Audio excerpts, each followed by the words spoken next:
মানসিক অবস্থা এখন কেমন আব্বাস ভাই? আমাদের নেত্রী দেশনেত্রী বেগম খালেদা জিয়ার মানসিক অবস্থা আল্লাহর রহমতে বরাবর ভালো ছিল, এখনও ভালো আছে।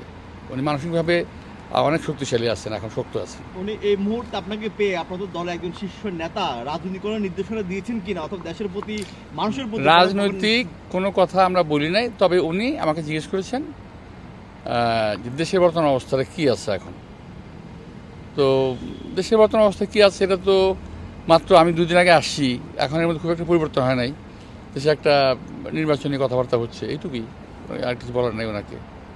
আর তাছাড়া আমরাও চাই না ওনাকে রাজনৈতিক কথাবার্তা বলে কোনো বিব্রত করতে। আপনার সাথে দীর্ঘদিন পরে এই শীর্ষ নেতা তারেক রহমানের সাথে তারেক রহমানের সাথে দেখা হয়েছেন, তিনি কোনো প্রকার নির্দেশনা দিয়েছেন, তিনি কোনো প্রকার কথা বলেছেন না নির্বাচন নিয়ে, তত্ত্বাবধায়ক সরকার নিয়ে, সংস্কার নিয়ে? ভাই, অ্যাক্টিং চেয়ারম্যানের সঙ্গে আমাদের সপ্তাহে একদিনের তো কথা তো হয়ই অফিসিয়ালি, আনঅফিসিয়ালি আমরা কথা বলি, তো নির্দেশনা যা পাওয়ার ওখান থেকেই পাই। তবে এখন এই মুহূর্তে কোনো রাজনৈতিক নির্দেশনা ওনার কাছ থেকে আমি পাই নাই। আবার সেটা আমি জানতেও চাই না, এই কারণে যে এটা তো ওনার মা অসুস্থ, হসপিটাল দেখতে আসছে, জিজ্ঞেস করে এই আওয়ামী সরকার, এই খুনি সরকার একটা ম্যাডাম এক কথায় আমি বলতে পারি যে ম্যাডামকে খুব অসময়ে অসুস্থ করে ফেলেছে। একটা মানুষ যতটুকু সুস্থ থাকা দরকার ওনাকে সুস্থ থাকতে দেওয়া হয় না ইচ্ছাকৃত। আপনারা শুনেছেন যে ওই সময় ম্যাডাম সম্বন্ধে খুব তির্যক ভাষায়, বাজে ভাষা বলা হতো যে উনি মনে মনে করে মরে না কেন। তো আল্লাহ এখনও বাঁচিয়ে রেখেছেন ওনাকে, এবং উনি এখনও ভালো আছেন। ভালো আছেন বলতে পরীক্ষা নিরীক্ষা চলতেছে, সম্পূর্ণ সুস্থ বলবো না, সম্পূর্ণ সুস্থ হয়ে মানুষ তো হসপিটাল থাকে না, তাই না? উনি এখনও হসপিটাল ছাড়তে পারেনি, তার মতো অবস্থা হয়নি। আমি দেখেছি মোটামুটি বাহ্যিকভাবে ভালো আছেন, ভিতরে অবস্থা ডাক্তাররা বলতে পারবে।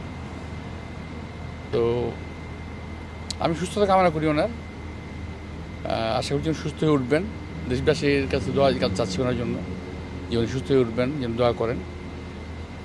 তো আমি আশাবাদী যে উনি ভালো দিকে যাচ্ছেন। আমার মনে হচ্ছে যে উনি আরও ভালো হয়ে উঠবেন, আমি আশা করতেছি। আর যে ডাক্তার নেতৃত্ব দিচ্ছেন, নিশ্চয়ই আপনি ছিলেন বিশ্বখ্যাত লিভার সম্পর্কে ওনার ধারণা অনেক বেশি, আপনি নিশ্চয়ই আশাবাদী এই যে নেতৃত্বে ওনার সুচিকিৎসা হবে।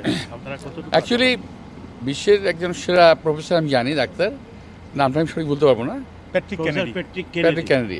যাই হোক, নিশ্চয়ই ভালো হবেন, আমরা আশা করছি।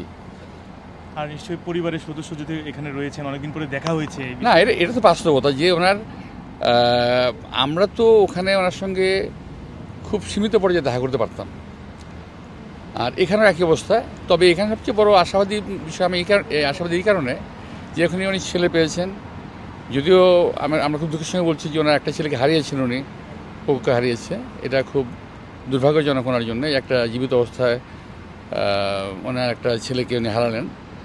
তবে ছেলে নাতনিদের দেখছেন, 3 নাতনি পেয়েছেন, 2 বউ পেয়েছেন, পাশের ছেলেকে পাচ্ছেন রাউন্ড দ্য ক্লক। আমি দেখে এসেছি ওনারা বসে আছেন, সেবা শুশ্রূষা করছেন, পুরো পরিবারটাই একসঙ্গে আছে।